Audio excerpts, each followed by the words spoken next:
Hello everyone, आप सभी का स्वागत है सुपरफ्लिक्स टॉक चैनल पर। और आज हम एक बहुत ही इंटरेस्टिंग और सीरियस टॉपिक पे बात करेंगे कि मार्वल का फ्यूचर क्या होगा। तो चलिए बिना किसी देरी के इस वीडियो को शुरू करते हैं। तो अगर आपको नहीं पता है तो हमारे Kang the conqueror played by Jonathan measures MCU के नेक्स्ट फेज के बिग बैड होने वाले थे, लाइक थैनोस था पिछले फेज का। तो कैंग द कॉन्करर अभी तक एमसीयू में Loki season 1, Ant Man and the Wasp Quantumania और लोकी सीजन 2 में अपीयर हो चुका है।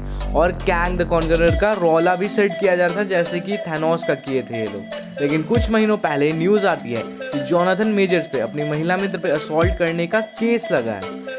ऐसा लगता है कि वो मेथड एक्टिंग को नेक्स्ट लेवल पे ही ले गए, लेकिन बट अभी तक बस केस ही लगा था और कुछ प्रूफ नहीं हुआ था। लेकिन कुछ दिन पहले ही आए हुए वैरायटी की रिपोर्ट से हमें पता चलता है कि उन पे जो चार्जेस लगे थे और वो प्रूफ हो गए and he was found guilty. इस न्यूज़ के तुरंत बाद मार्वल ने जोनाथन मेजर्स को फायर कर दिया। इस न्यूज़ का मतलब था कि जोनाथन मेजर्स को अब मार्वल में कोई रोल प्ले करने को नहीं मिलेगा। अब वो कैंग या उसके कोई वेरिएंट्स के रूप में हमें मार्वल के फ्यूचर के प्रोजेक्ट्स में नहीं देखने को मिलेंगे। मार्वल के इस डिसीजन को मैं बिल्कुल रिस्पेक्ट करता हूँ, लेकिन कुछ भी हो, बंदा रियल लाइफ में कैसा भी हो, बट एक्टर तो बहुत बढ़िया था। क्रीड 3 में उसकी एक्टिंग बहुत अच्छी थी और एंटमैन 3 में तो उसने ही पूरी मूवी को कैरी किया था और लोकी में भी वो चमका था। बट अब जो हो गया सो हो गया।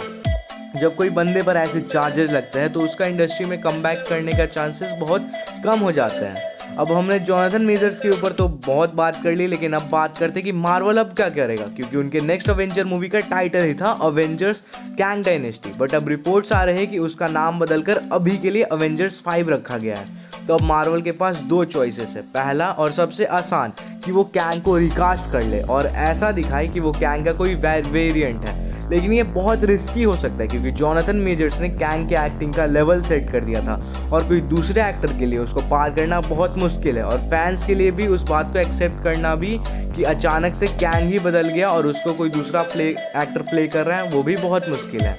और दूसरा तरीका ये है कि वो कैंग पर से पूरा फोकस हटा दे और दूसरे विलन को मल्टीवर्सल सागा का बिग बैड बना दे, जो कि ऑब्वियसली डॉक्टर डूम होगा, क्योंकि कॉमिक्स वाले सीक्रेट वॉर्स में डॉक्टर डूम का बहुत बड़ा रोल था। ये मार्वल इसलिए भी कर सकता है क्योंकि उसने लोकी सीजन 2 के एंडिंग में दिखा दिया था कि लोकी अब सारे मल्टीवर्स के ब्रांचेस को कंट्रोल कर रहा था और टीवीए सारे कैंग्स के वेरिएंट को रोकने पे लग गए थे। तो ये ऐसा दिखा सकते हैं कि टीवीए ने सारे कैंग्स को रोक दिया और सारा फोकस डॉक्टर डूम पे ले आएंगे ये लोग। लेकिन ये डिसीजन भी मार्वल के लिए बैकफायर कर सकता है क्योंकि वो अभी तक कैंग को सेटअप कर रहे थे और अचानक से दूसरे विलेन पे फोकस करेंगे तो उतना इम्पैक्ट नहीं हो पाएगा। और अब उतने मूवीज़ भी नहीं बचे जिसमें वो डॉक्टर डूम को सेटअप करे, क्योंकि ज़्यादा से ज़्यादा फैंटास्टिक 4 की मूवी में कर सकते हैं और उस मूवी में फैंटास्टिक 4 भी पहली बार आ रहे हैं तो उनको भी तो सेटअप करना होगा। और फिर डॉक्टर स्ट्रेंज 3 में भी कर सकते हैं, लेकिन अब पता नहीं डॉक्टर स्ट्रेंज 3 की तो स्टोरी कुछ भी अभी हमें नहीं पता है। और उसके बाद तो फिर तो डायरेक्ट अवेंजर्स की ही मूवी है। तो इस न्यूज़ के बाद तो मार्वल का फ्यूचर खतरे में दिखाई दे रहा है, बट मैं श्योर हूँ कि वो कोई ना कोई तरीका तो ज़रूर निकाल लेंगे और हमें कुछ अच्छा देंगे।